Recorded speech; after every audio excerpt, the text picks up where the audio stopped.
I set myself a challenge. Can you buy a car, fix it, and run it for less than a holding deposit? I think I've done pretty well, which worries me a great deal.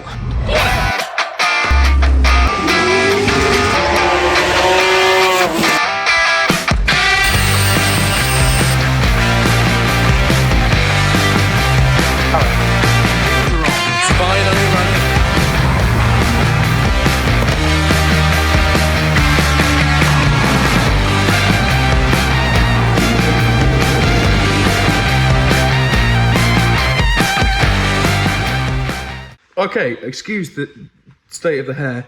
This is the worst it's probably ever been and will be cut off this evening. But I set myself a challenge. I recently did some contract work on the south coast, and so I was looking at flats and various what have you down there. All the flats wanted crazy holding deposits. It's only a 3-month thing, and so it would have been a lot of money up front. So I thought, can you buy a car, fix it, and run it for less than a holding deposit? And then obviously the money that it saves in fuel. So I went to the UK's biggest car dealership, aka Copart. I had a good look for something that I know I could fix, that was only cosmetic damage, that's good on fuel, and that's cheap. And it has just arrived. So I've gone old, reliable, and faithful. So here it is. Also, I tidied the unit, by the way. It's actually looking significantly tidier in here. I know there's actually shelves to put things on, wheel wall, and actually empty shelves, and it's looking a lot tidier in here. But here it is. Here is the latest acquisition, and from this angle, it looks like an unbelievable amount of car for, I'll tell you at the end. But as you come around, it's had a little, somebody's run out of talent is what's happened here, and they've collided with either another car or a wall or something. So I've not actually looked at how worst case the damage is, but I have managed to track down a replacement wing, headlight, replacement bumper, bonnet, and wing. We just found, when having a look, there's a bit of rust and weirdness going on this door, whatever that is, so we can fix that in the future. Have a look at painting that. But otherwise, she's in good condition, to be fair. Mechanically sound, has MOT, she's currently still taxed as well. 6-speed manual, S-line, 125,000 miles, which is not bad. I sold my last one with 180,000 miles. And it came with a full tank of diesel. Like, genuinely, sports seats. I think this is a ridiculous amount of car. No advisories on the last MOT, well, one for a child seat fitted, so somebody thought it was safe enough to carry their child around, so that'll do for me. Yeah, I think I've done pretty well. Obviously, Copart stickers on the windscreen, which we'll remove. The wheels are minging, but they'll do for now. Bearing in mind, this car is designed purely to go up and down the motorway as efficiently as possible for the next few months. We'll then sell it, see what money we get back out of it, and see if we've completed the full challenge. But so far, in terms of buying it, buying the parts, we're pretty good on budget-wise. Okay, another weekend in this little garage of mine. So I thought I'd show you how far we've got on this, which is my diesel daily that I bought from auction. Partially stripped down, all the damaged parts apart from the bonnet are off, because the bonnet I need to take all the windscreen washers and a few cables and stuff out of the bonnet. So that is still the big panel to come off. But it all came off okay. I had to get the power tools out for the wing because unfortunately one of the bolts had rusted off. It wasn't a damaged thing. It was just a bit of rusted off. Yeah, let me show you around the car and I'll show you sort of where we've got to so far. So here's the front end. We have most of the damaged parts taken off. This is the replacement headlight because I'll show you that in a second. But the old front bumper is off. That's down here on the floor. The wing is off and I'll get around that side in a second. The bonnet's still on because I have to remove the 2 washer plugs, one here and one here, so I can feed out that wire out through the bonnet so we can get the bonnet off. This is my safety wood. It's the garage mascot, is a good little bit of safety wood. Holding the bonnet currently because the strut is off.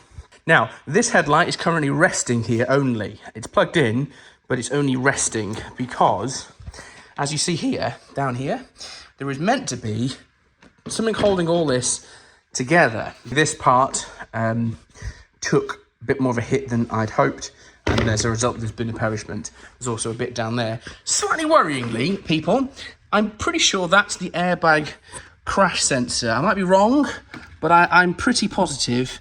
which worries me a great deal. But yeah, here is everything, because there's not one in here. I was told there might be one somewhere, that comes off, somewhere around here that should have deployed, because here's the horn. In a good way, it's not the airbag didn't go off because it's not caused more damage, but bad news is it probably should have. From this side, you can see we've got it all apart. This was deleted with maximum prejudice. We had to actually get the power tools out and the hammers and what have you to try and get this part out because I couldn't get the wing off. That bolt was unfortunately rusted on. I have a socket holding back the arch liner, that's fine. Good news, discs and pads are all good. But yeah, as you see more here, this is the crash sensor. Now, this little bar here, I've got a new one of. This needs replacing because as you see, it's bent at a funny angle, unfortunately. So this is perished, but we've got a new one of those. The headlight had gone. That's over there in pieces, you see there. So replacement one of those. But overall, that's it for damage-wise. There's nothing, you know, it was not a category S. There's nothing structurally damaged. And while it's all apart, I'm going to give it a good hoover and a good clean.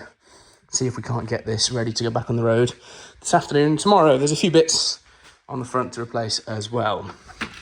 So, bit of an update there. This is the new front bumper, complete with grille and everything. It's not perfect, but it's good enough. Here is the old wing.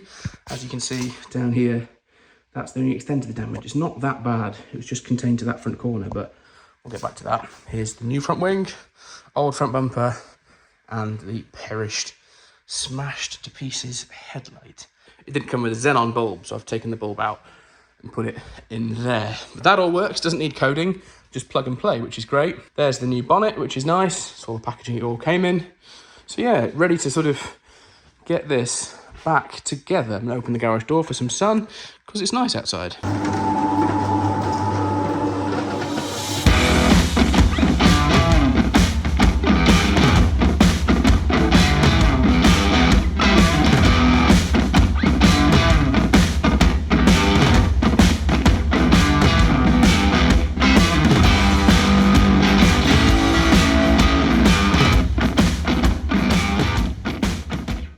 I disconnected the battery because I'm pretty sure it's pink and yellow. Now, pink and yellow universally normally means airbag sensor.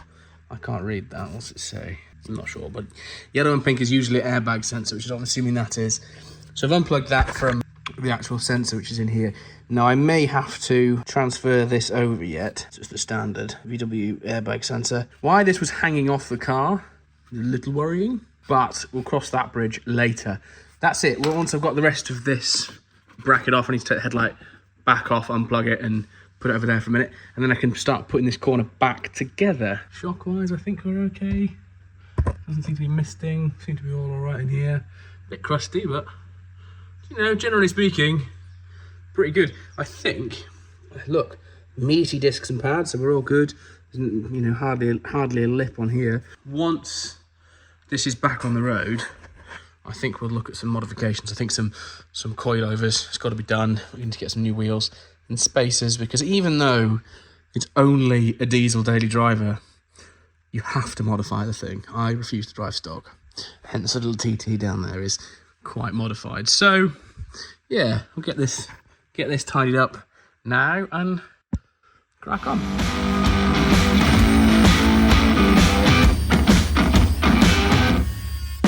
So we're back over on the good side for a moment, just to sort of see how this all goes. So this has a bolt through from this side, which goes and attaches to the wing. And then obviously we have the airbag sensor, the headlight washer, which I'm gonna have to block out for now because it won't work. It'll just spray here. I need to figure that out. We might just clamp the hose, but we'll worry about that. It's screwed in here and also somewhere here. I think that's it. The majority of it attaches to the headlight itself. So do we think wing first, then this, because of that? And then that gives us access to this, which we have attached on the other side now. This goes into something, can't remember what, we'll figure that out. I think wing first. Yes, wing first. Alrighty, well, we have a bolt in every hole. Obviously there is room to align this. Once we do bonnet and bumper and wing, I'll get all of these better aligned. We can go up, we can go backwards, move all this around. But this door shut's not perfect, but so you see it gets wider So this top panel needs to go up and back like that. There you go, like that. And then we can tighten this bolt up. I might do that one first.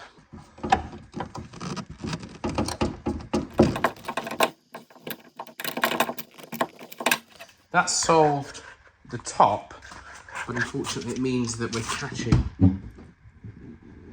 there. So that way needs to go that way a smidge down here. So let's have a look at that just before we tighten up down here. See, this one I'm going to need 2 hands for. Okay, so after a bit of fiddling, not too much to be fair, we are there. So I've tightened all these up. That one we may move, but for never having lined a car up, a panel up like this before, I'm pretty chuffed with that. It's a little open at the top, but for the most part, that's all right. Doesn't catch, look. No catching. Wing, I'll fix that. Done. Next, I think, is this bracket now. So now the wing is on. Let's try and line this bracket up. Not sure exactly what this does. I think it's for the air intake, which is some pieces over there. I thought that was at the top, but it seems to be a secondary one here. So we'll look at that, but yeah, get this fitted now. So, little update.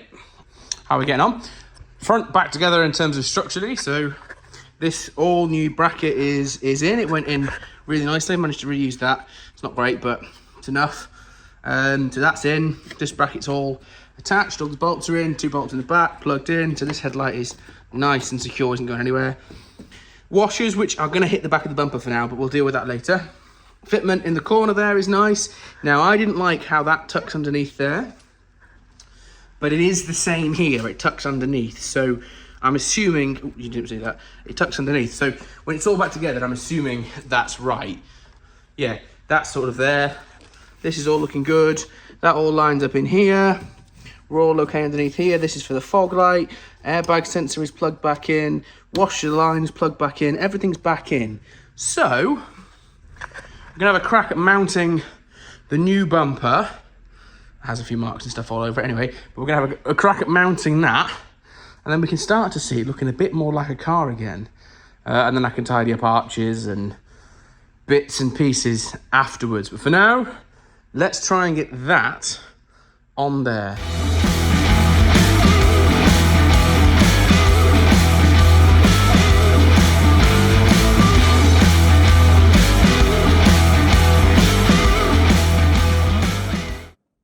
Okay, so right after finishing up putting the front bumper and everything back together, I had to disappear on a contract down to Southampton. So we finished up the car and I literally the next day loaded it back up and started the contract down on the south coast. So I'm going to show you some pictures of the car all finished up.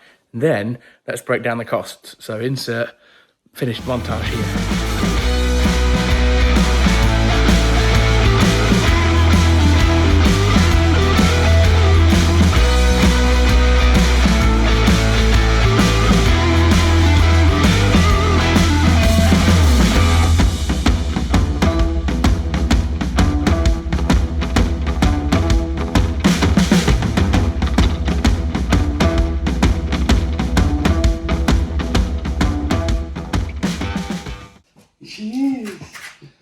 That tail is hitting everything today. So I promised costs on the little Audi A4.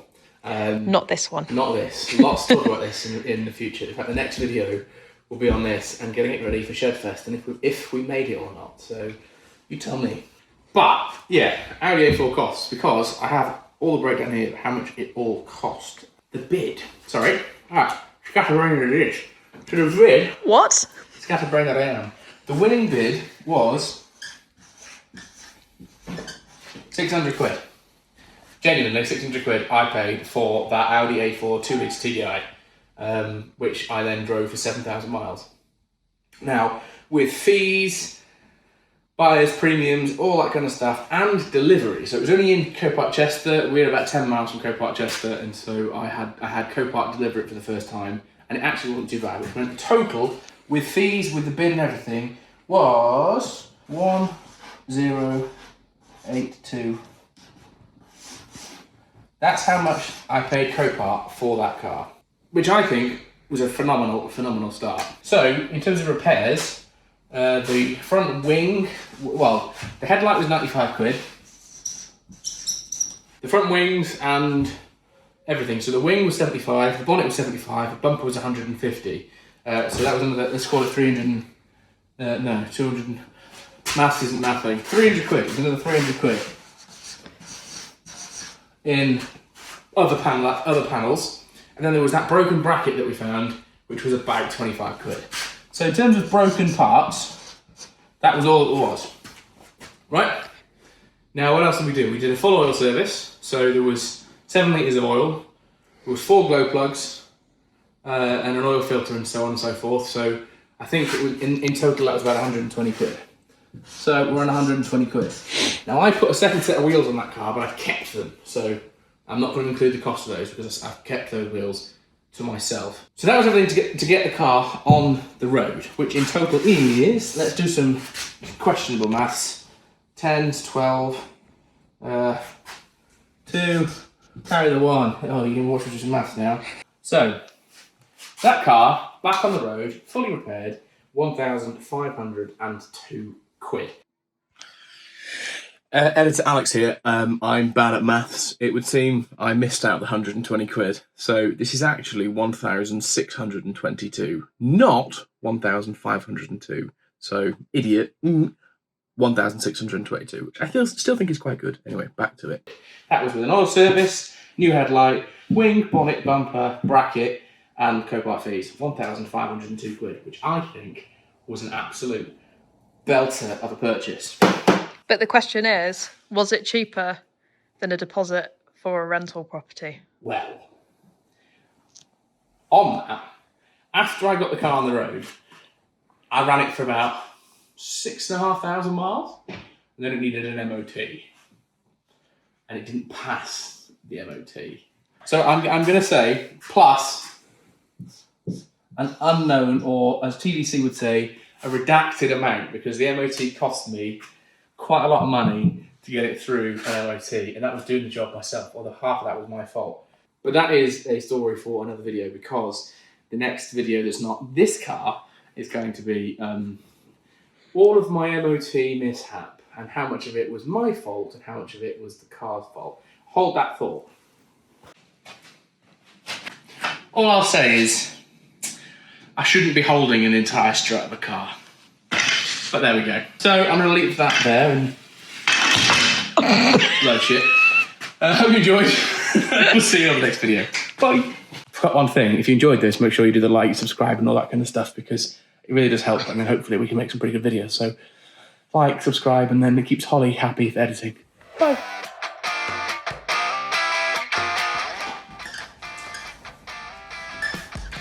BND. No. That's not an R. Good. What do you think, Etta? What do you think?